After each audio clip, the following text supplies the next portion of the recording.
here in London checking out the latest Nikon camera. This is the Nikon ZR. This is the first Nikon body in the Z cinema range of cameras that encompasses things like the Red Komodo X.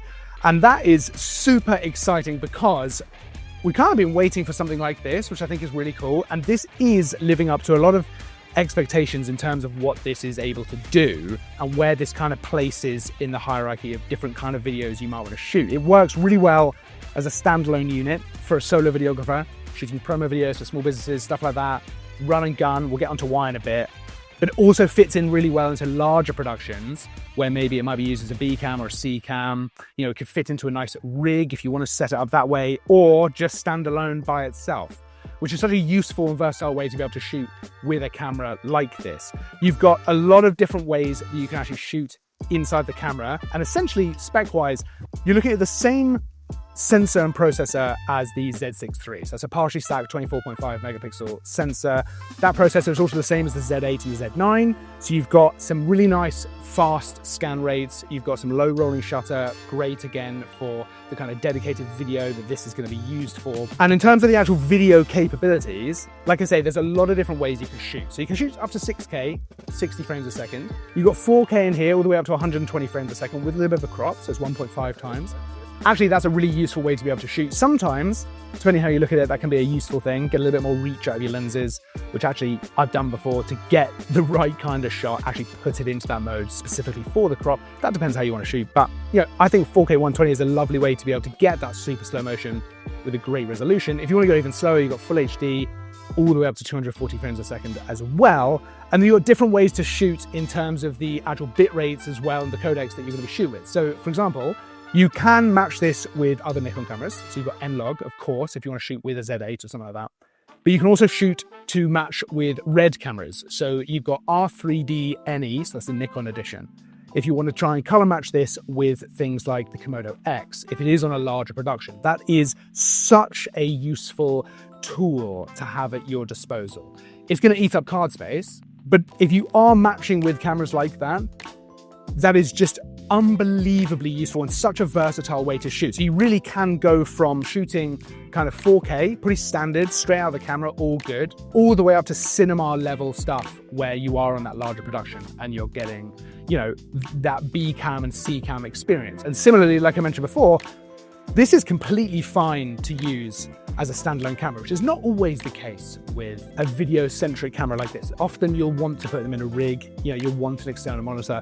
This has a massive 4-inch screen on it, which, I mean, it's one of those things that when you use it, you really get a sense for how just unbelievably nice that is to shoot. It's also very bright. 1000 nits is super bright, which means if you're outside, it's a super sunny day, if you're shooting on location like that, that's going to be totally usable. You don't necessarily need to use an external monitor. It's absolutely big enough and usable enough without having to go down that route. In that same vein, you can totally use this handheld. The image stabilization here is so good. I've been shooting everything in here completely handheld, which is a completely reasonable way to shoot with this camera because the IS is just working very, very well. Of course, you can put it in a gimbal if you want to. You'll get a super smooth look to things. But again, if you're using this either solo, run and gun, perfect.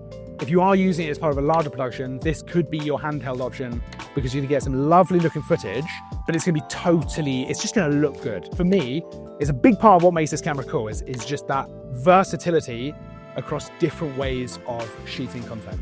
Similarly, the actual camera is set up in such a way that's so easy to use with the menus, quick menus, so you've got the I menu that we've seen on previous cameras, and then deeper menus if you actually want to go in a little bit more to get the most out of what you're kind of customizing and setting up.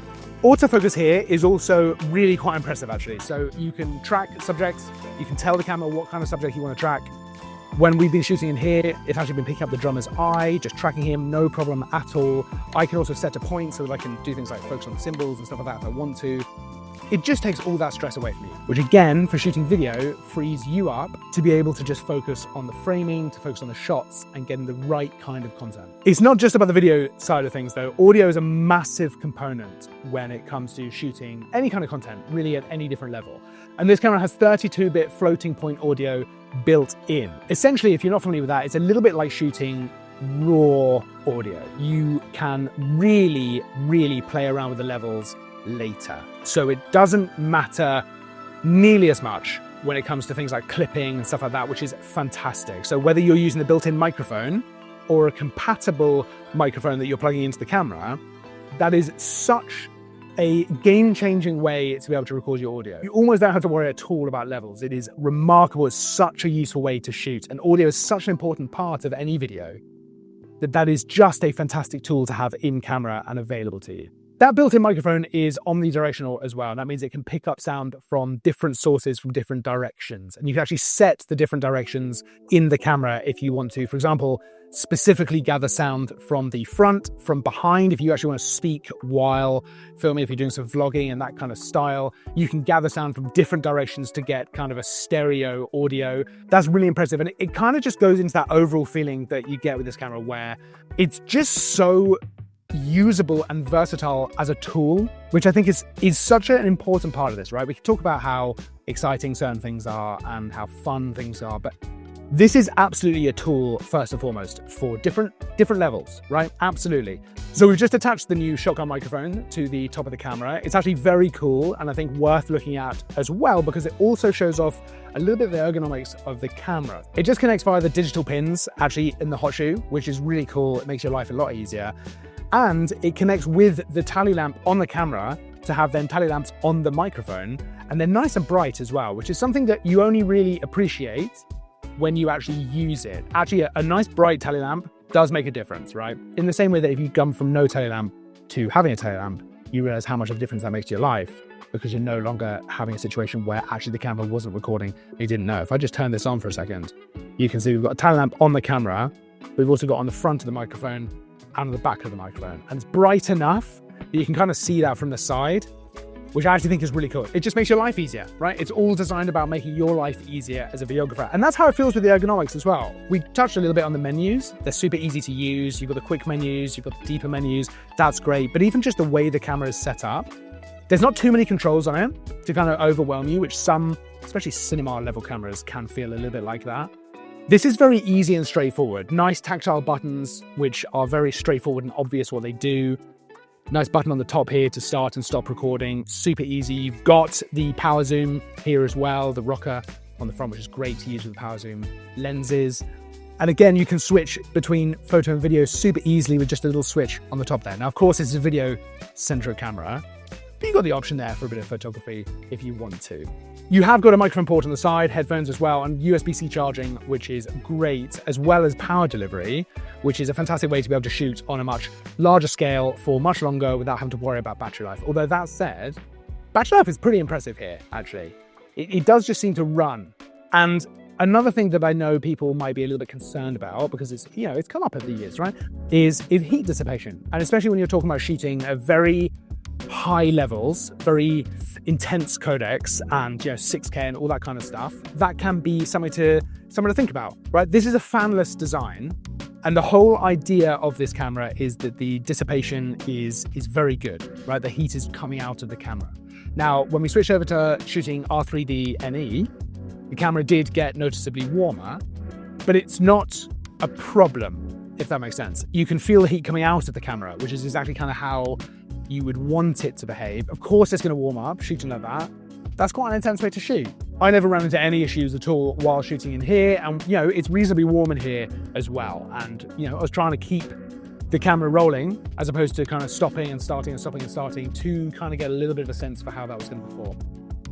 And no problems. Something else which we don't always talk about in our videos, but I do think it's important to mention actually in this one, is it is an incredibly accessible camera in terms of price. And of course you've got loads of lenses to look at now, which I just think is so nice, because of course you've got a massive stable of Z lenses, which is great. And there are a lot of really beautiful lenses there to make your content look fantastic. But you can really adapt this with third-party adapters to so many different mounts that you can really attach all kinds of things, including cinema lenses, to the front of this, which is absolutely ideal if you're using this in a bigger production. That's a great way to be able to shoot. If you're shooting with a smaller production, just by yourself, maybe even down to sort of vlogging and stuff like that, there are some nice small lenses you can pop on the front of this as well. There's so much choice there, and that makes it, again, so adaptable to however you want to be shooting, however you want to be kind of creating content, whatever works for you. So there's a lot, I think, to get excited about with this camera. I really do think it lives up to the hype of what we were probably expecting from the fact that Nikon now have red in the kind of stable. I think there's a lot to love here. So if you want to check out the camera, you can head over to parkcameras.com. I'll pop a link down in the description so you can go and check it out for yourself. Don't forget to like and subscribe as well, because there's new content all the time. I'll see you in the next video, but until then, as always, thanks for watching.